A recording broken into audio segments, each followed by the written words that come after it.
periodismo investigativo. En alguna ocasión muy solemne, era una convención del Partido del Centro Democrático, dijimos que los acuerdos con las FARC, los de 312 páginas, era menester volverlos trizas. Hay que ver el escándalo que eso causó y las manifestaciones de desagrado que recibimos, inclusive de dignatarios, de los máximos dignatarios del partido al que hemos pertenecido con tanta lealtad. Había que volver trizas esos acuerdos. Pues ha corrido el tiempo y como para verdad es el tiempo. Lo dijo el gran clásico, el señor Juan Zorrilla, cuando terminaba su Don Juan memorable, y para justicia a Dios, para verdad es el tiempo. ¿Qué queda de ese acuerdo con las FARC? Las FARC se iban a desmovilizar, todas ellas, y se iban a entregar a la justicia para someterse a la justicia del país. No había tal. En los acuerdos quedaba claro de que ellos nunca pagarían un día de cárcel. ¿Qué es lo que ha pasado? Eso, que no van a pagar un día de cárcel. Y para eso se constituyó la famosa JEP, que es una parodia de justicia, una vulgar parodia de justicia, donde unos sujetos elegidos por 3 izquierdistas de extrema izquierda internacionales, la más grande vergüenza que el país ha tenido, un montonero, un partidario de la ETA de España y uno de Sendero Luminoso. A propósito, acaban de condenar a cadena perpetua al gran jefe de Sendero Luminoso, y que se vino para acá, no ha sido acusado. Entonces el García Sayán, esperamos que lo acusen pronto y que también lo condenen. Sea de ello lo que fuere, la JEP, la justicia iba a desembocar, la justicia para los guerrilleros iba a desembocar en una escandalosa impunidad. ¿Qué es lo que tenemos? Estamos presenciando ahora realmente algo que ni siquiera en las operetas cómicas podíamos imaginar, y es que la JEP cita a los guerrilleros de las FARC. Ya había citado a unos para que hablaran de secuestro, citó a 31 y comparecieron 3. Los otros 28 se escondieron, no aparecieron, mandaron para la punta de un cuerno a la JEP. Y ahora la JEP tiene el problema de que se le han desaparecido los grandes jefes de las FARC. Se les desapareció Márquez, se les desapareció el Paisa, se les desapareció Joaquín Gómez, se les desapareció Romaña, se les desapareció Fabián Ramírez. Todos los bandidos se desaparecieron. ¿Dónde están? Algunos han hecho una aparición muy curiosa mandando cartas, y otros ni siquiera cartas mandan. Pues ahora la JEP, hágame el favor, está pidiendo que les manden una cartica, que la comparecencia se haga a través de cartas.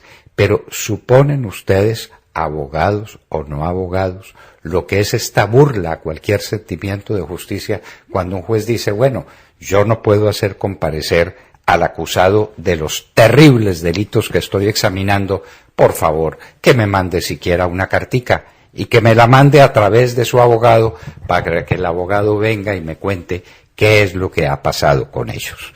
Pues nadie sabe qué ha pasado con estos bandidos, están perdidos, nadie conoce su paradero, pero todos lo imaginamos.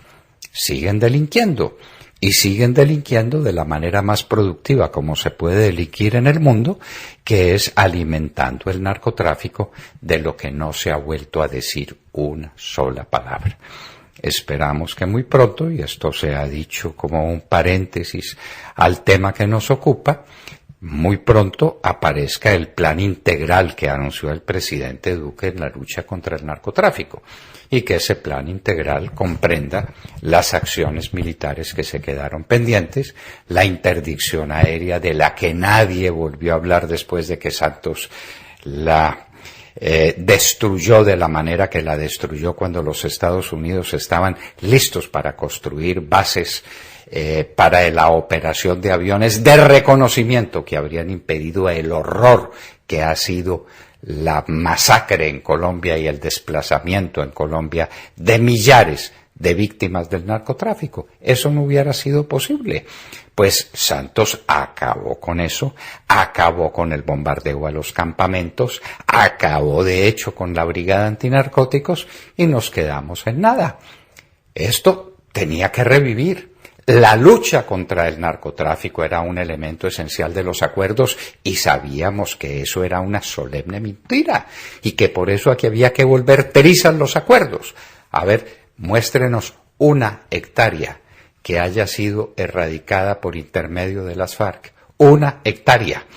En cambio, les tenemos que mostrar centenares de miles de hectáreas que han sido sembradas nuevas con el apoyo de las FARC, porque ese es sus negocios. Había que volver trizas el acuerdo. ¿Dónde estaba la participación política de las FARC? Que era que tenían una enorme cauda electoral a la que había que abrirle paso y para eso se iban a conformar organizaciones nuevas y distintas en las regiones para que fueran superando el abandono en que estaban y para que fueran entrando al proceso democratizador de las FARC. Farsa, farsa encima de farsa. Díganos, ¿qué ha habido sobre ese particular? Nada, nada en absoluto. Lo único que ha habido de cumplimiento son las cosas que el gobierno nacional ha hecho para permitir que unos bandidos lleguen al Congreso de la República, que es una afrenta para el Congreso de la República.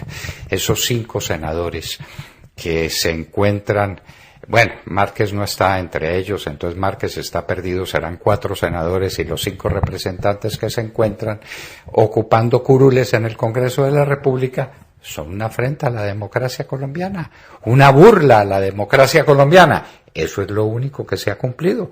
Lo que el gobierno hace y obviamente la platica que les ha entregado sumada a los millones que tienen de lo que hablábamos también cuando había que hacer trizas el acuerdo.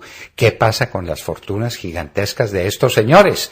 Ah, no, nadie trataba el tema. No había que volver trizas el acuerdo, sino que había que introducirle pequeñas modificaciones.